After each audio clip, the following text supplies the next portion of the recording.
But first, for you this hour, India and Pakistan have now officially agreed to a full, immediate ceasefire to end the most serious confrontation between the nuclear armed rivals in decades. That truce, which both sides have since confirmed, came after a long night of U.S. led mediations involving contributions from Saudi Arabia and Turkey, among other countries. Now, Pakistan, in response, has fully reopened its airspace.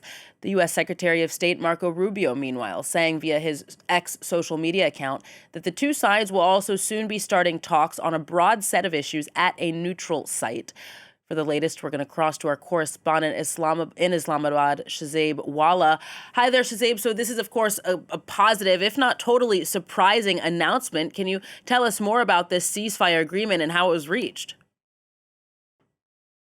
Well, this is a sign of relief for both sides, India and Pakistan, as Pakistan's foreign minister announced on a local television that both India and Pakistan have agreed to a immediate ceasefire.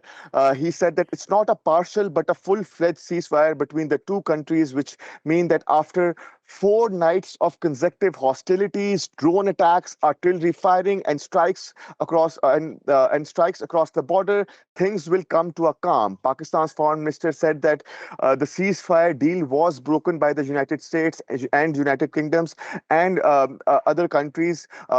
Also played a vital role in it.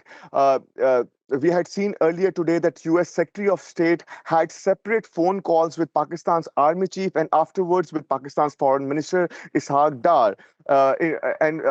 Pakistan's foreign minister Ishaq Dar said that he conveyed that Pakistan acted in self-defense and the air offensive launched today was a retaliation to the continuous aggression from India that had targeted military sites inside Pakistan. The foreign minister also said that in the conversation with the U.S. Secretary of State, he told him that the ball was in India's court, and if India was ready to de-escalate, so was Pakistan.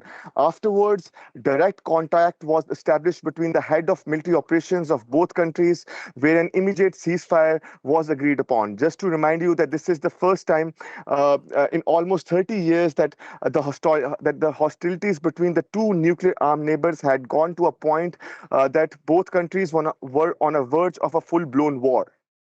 So, Shazib, I mean, what happens now? This is an immediate ceasefire. We heard from Marco Rubio on X earlier saying that there will be additional talks, presumably soon. What do you think is going to happen in the coming hours and days?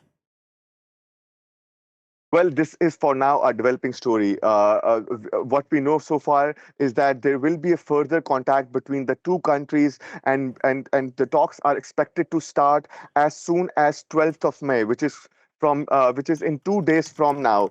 There are certain questions that still remain unanswered after this ceasefire announcement. Nothing has been said about the suspension of the Indus Water Treaty that was unilaterally suspended by India after the Pahalgam attack. The treaty gives Pakistan right to the waters of 3 major tributaries of Indus River, on which most of the population of Pakistan relies heavily for agriculture purposes.